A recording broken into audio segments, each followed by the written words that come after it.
In this video, we are going to see about CSS positions. The position property specifies the type of the positioning method used for an element. There are four types of position: static, relative, fixed, absolute. Now let's move on to static. Static, this position is nothing but the default position of the each element in a HTML document.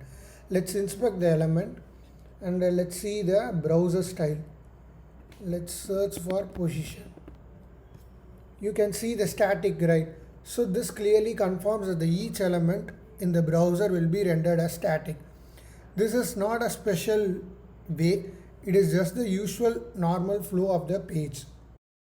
The next CSS position is position relative. The position relative is position relative to its normal position. So let's set the position as relative. After saving this, nothing happens because we have to set the top, right, bottom and left properties of a relative positioned element to move its item from the normal flow of the document. So let's set the left as 30 pixel.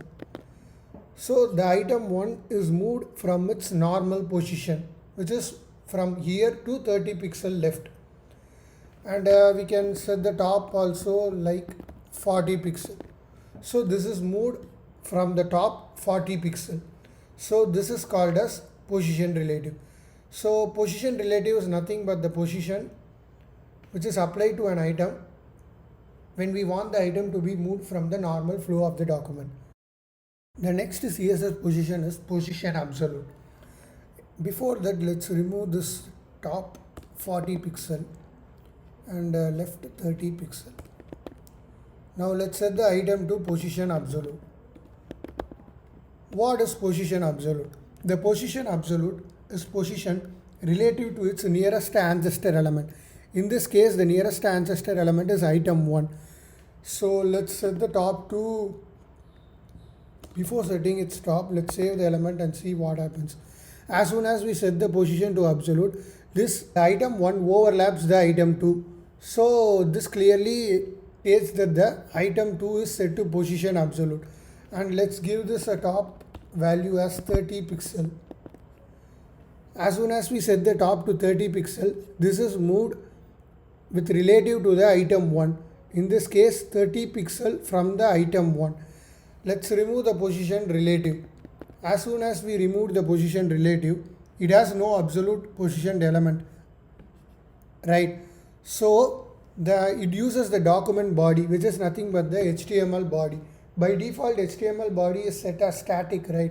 We already inspected that in the developer tools. So it uses the document body and moves 30 pixel from the top. So this is called as position absolute. Whenever we set the position to absolute, we have to set the nearest ancestor element to position relative.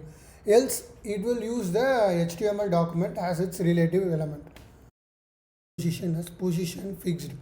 Before moving on to position fixed, let's remove this position absolute from the item 2 in order to understand it clearly. Let's set the item 3 to position fixed. As soon as we set the position to fixed, it is positioned relative to its viewport, which means it always stays in the same place as we scroll the document. In order to see it clearly, let's move it to 50 pixel from left. So this is moved 50 pixel from the left. As we scroll the document, we can see that the position of the item 3 is fixed in the same place. So this is called as position fixed. Next CSS position is position sticky. Before that, let's remove this as usual and let's set the position of item 3 to sticky. And let's set this top to 0. As soon as we set the position to sticky, this is position based on the user scroll position. In this case, I have set the top to 0. So as soon as it reaches the top, this will stay in the top till we reach the end of the document. So this is called as position sticky. We can also use other properties like left 50 pixel. This is moved 50 pixel from the left and it is as same as the before. It always stays in the top of the document. So this is called as position sticky.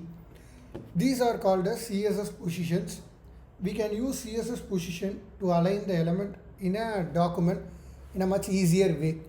So I hope you guys enjoyed this video. Feel free to share this, and if you have any queries, feel free to ask that in the comment section. Thank you.